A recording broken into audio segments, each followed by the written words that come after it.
Hey, welcome back to Carl and Rick Talk Risk. I had to think that one through for a second. Eric, Yeah, well, now you know how much Carl appreciates me. Okay, he kind of totally forgets who I am and forgets that I'm even on these podcasts. So yeah, hello never. everyone.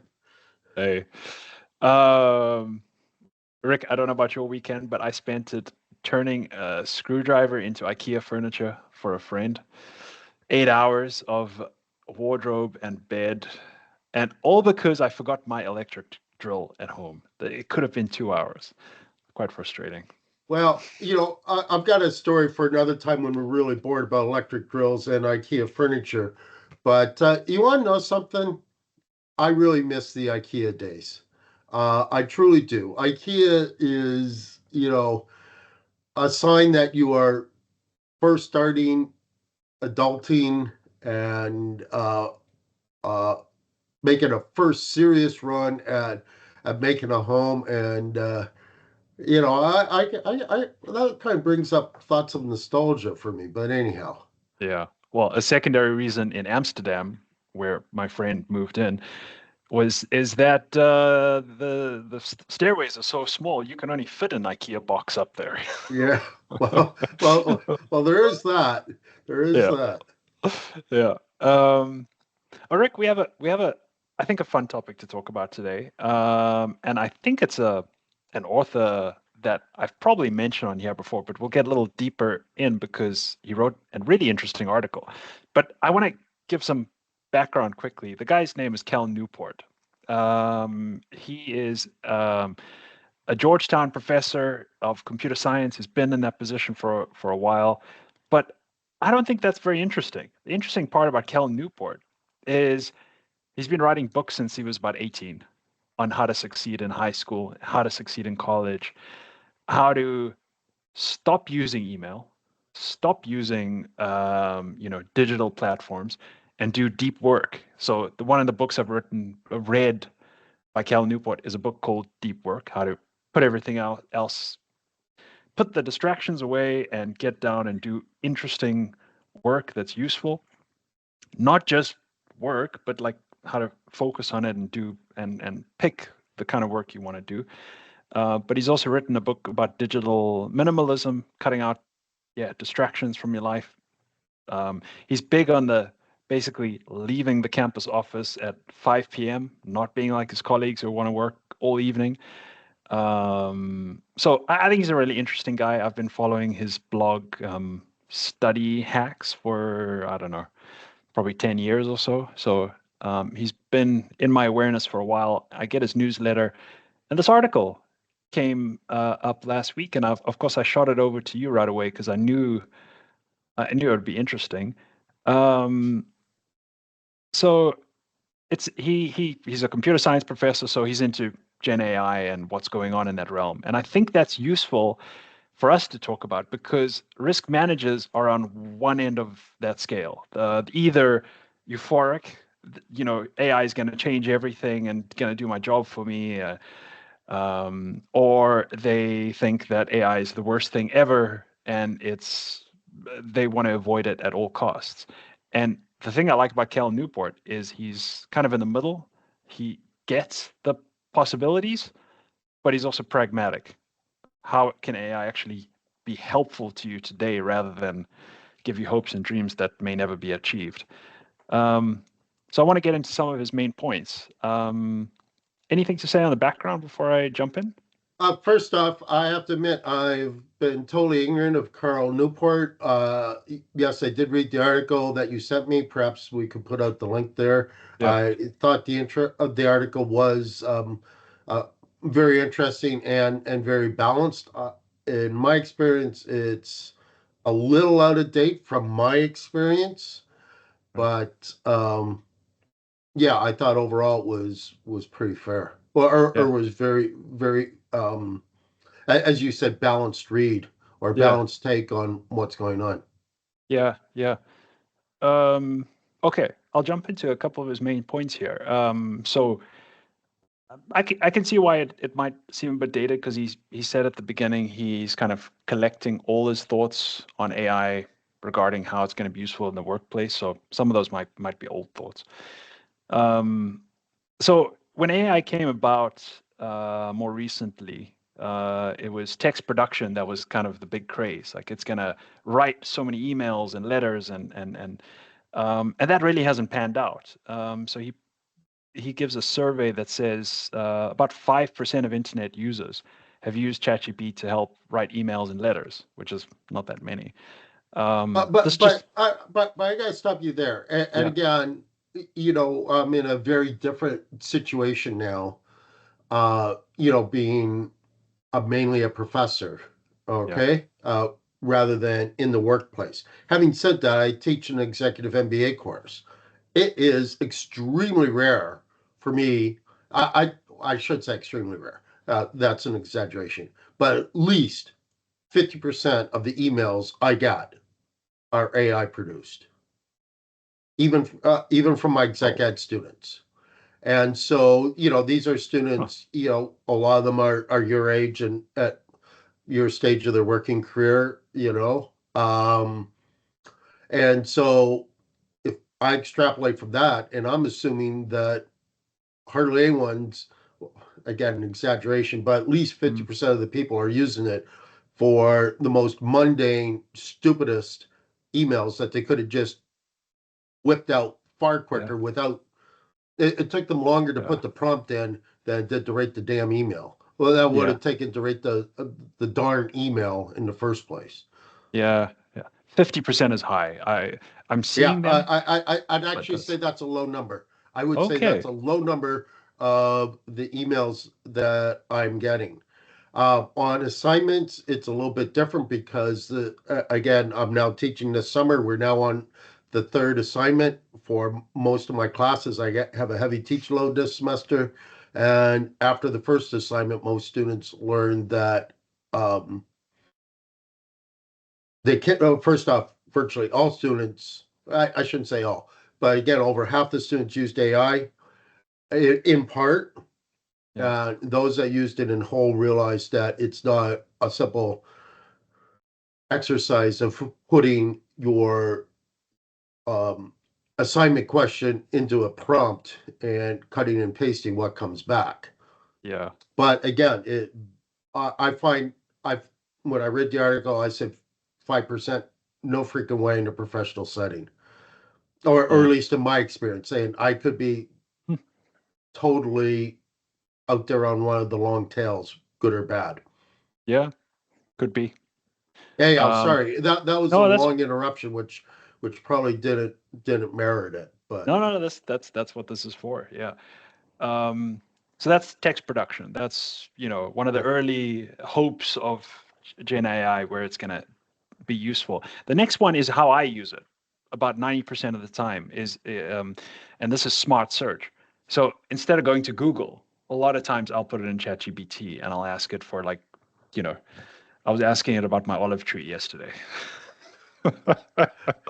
How to prune it, when to prune it, when to fertilize it. I would have done that in Google before, and I would have had to jump around to different links and figure it out myself. But in ChatGPT, it can do that for me, consolidate the information, tell me what I need to know, address my concerns. So I'm using it a lot as smart search, including at work. How about you? What's your I have not used it for smart search or very very very limited. okay? I'm kind of like a ocean liner, and those who know me realize that this simile is probably more apt than it should be given my size. But once I, get something that works, I just stick with it until there's very sizable benefits. It's very hard to turn that ship around. You can't turn that ship Okay, around on a dime. yeah, gotcha. Okay, so okay. Um, Yeah, that's also one you got to be really careful with because when you get, especially using it at work for regulations and stuff like that, you will get garbage back a lot, and you got to, I would also argue though that you have to be very careful with regular search too, because yeah, let's call a spade a spade. Some of the utmost garbage websites are very good at SEO. yeah, And so if you're not awake when you're doing a normal internet search, Yeah. you can very easily burn yourself and wind up with garbage as well. So Yeah. Yeah. I have to admit, after reading that, I'm going to experiment with using it more with search. Yeah. So I don't really see that as a downside to the AI on that, simply because you get back so much sponsored crap Yeah. Yeah. and other sites that are SEO to death Yeah. that Yeah. are quasi crap or Yeah. total crap. But And also with smart search, I mean, you can really tell it what sources you want it to search in. So yeah, you can really say academic sources. You can yeah. really hone it in. Ironically, one of the things is we is I think on that point there, you know, everyone's familiar with me saying I only learned three things in business schools. One is just when you think it's a trend, you find out it's a cycle. And that smart search might actually bring back mainline newspapers, mainline media. How? Oh, I Well, simply didn't think of that. because of filtering for the curation.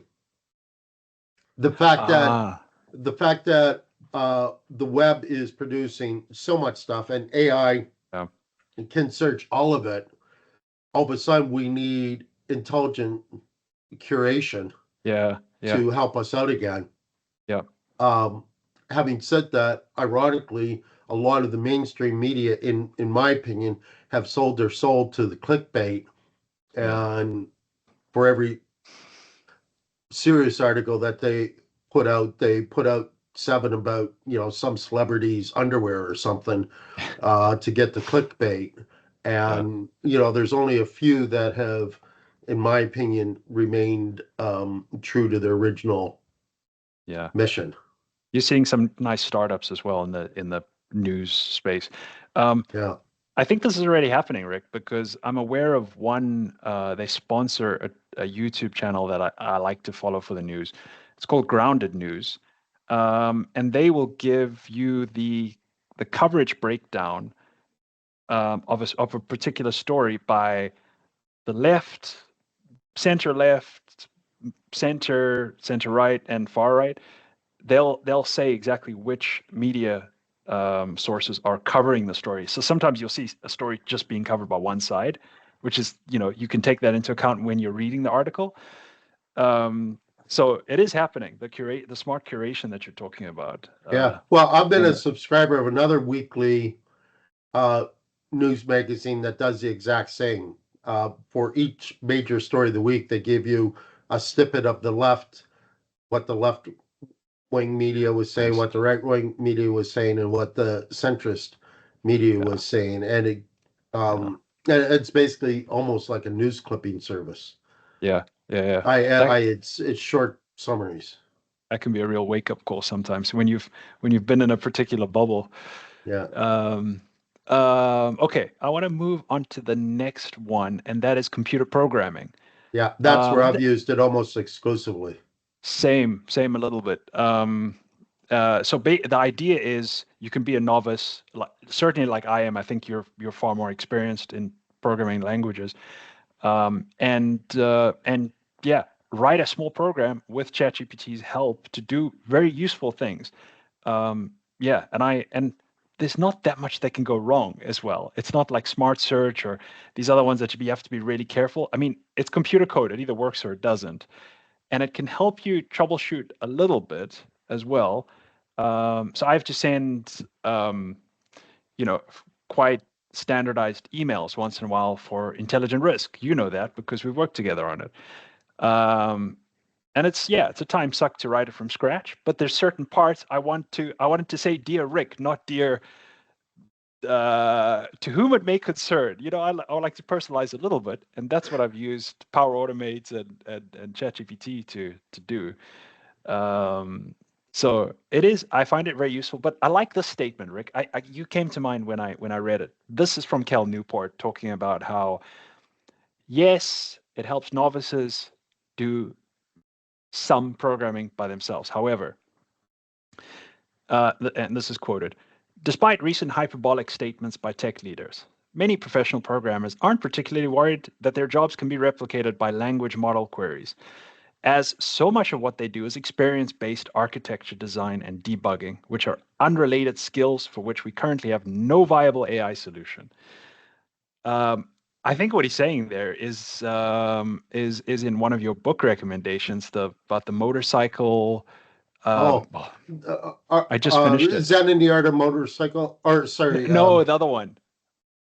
yeah, art classes, shop Yes, classes as Soulcraft. Soulcraft. Yes, I Yeah, just finished it a couple of days ago. I wanted to yeah, talk to you great about it, book, but eh? very good. And even though it's what 15 or so years Yeah, old, it's more relevant today than ever. his predictions are spot on. But it's really that the only way you gain experience with something, even risk management, even coding, is through experience by making mistakes and learning and kind of having an intuition about certain scenarios. That is not programmable. It doesn't matter how many math PhDs you have, write questions and answers and plug them into ChatGPT. You're not going to get that sort of intuition that comes from experience. And I think that's what he's saying, and that's what these programmers are saying. Um, and I think the Actually, I'm going to take the exact opposite approach on that. okay, Okay, I think it's uh, he. I took out of that first off. I think he's wrong on the debugging. I actually think that AI is probably better at debugging things than computer programmers are. I take it on the other end, on the design and on the creativity. Okay, because uh, with my experience with programming, and again, I've been doing slightly larger programs with it. AI gives you complete crap unless you give it basically a flowchart diagram of what you want the program to do.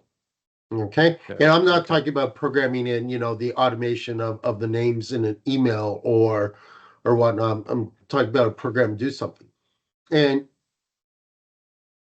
you have to design the program. You have to design the flow of the program. And if you do that, ChatGPT is, or AI in general, is extremely good at that programming.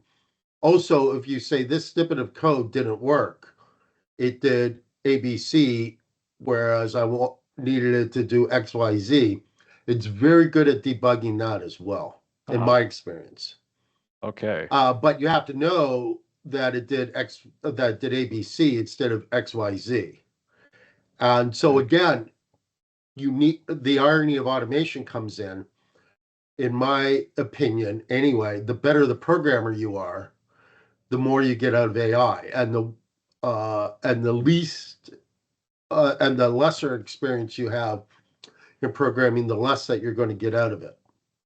okay, okay. And again, I hate to say it, but it comes back. It's a very clear example in my way, and I'm not trying to beat a dead horse here, but it comes back to understanding what are the complicated parts of programming, what are the complex parts of programming, and for the complicated parts of programming, AI trumps humans, Yeah, or trumps me as a human. But on the complexity, we have the real advantage. yeah, And so, yeah. Okay, but I see your point. So yeah, it's kind of nuanced, but you're saying, yeah, if you're experienced, you're going to use the Gen AI tools better because you know what's going on, and like you said, you know how to differentiate. This is a complex task. I need to figure out the flow yeah. before I hand it over to ChatGPT. Okay, okay. I'm glad you. No, I'm glad you said something because I wasn't quite what I took away, and that's a good point.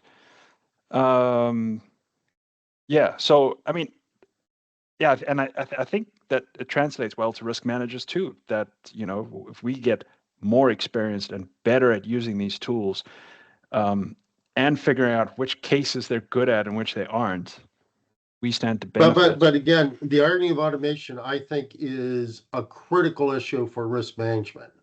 Yeah. Um, because as you started off that little section before I rudely interrupted you, it's only after you make the tiny mistake or the beginner's mistakes from getting your hands dirty at actually doing even the most mundane of risk management tasks. Yeah. Okay, that's how you learn. That's how you develop as a risk manager. Hmm. And again, going back to Lisanne Bainbridge's article about this, albeit talking about robots, but applies perfectly or even more strongly to AI. If you're like a typical student or the low level operator, and again, we saw, Shopify, famously a month or so ago say, hey, we're not hiring anyone, or a manager has to prove that can't be done by AI before we hire. Mm. Um, those learning opportunities, that's what's disappearing. Yeah. So the beginning coding jobs, they are disappearing in droves. Okay. Mm. Computer science program admissions are down something like 30%. Mm. Okay. Yeah. Okay. So think about that for a moment. Computer science jobs are also beginning. Computer science jobs are taking hit. Upper Yeah. level science, computer science jobs. Wow. Field day. Yeah. Okay.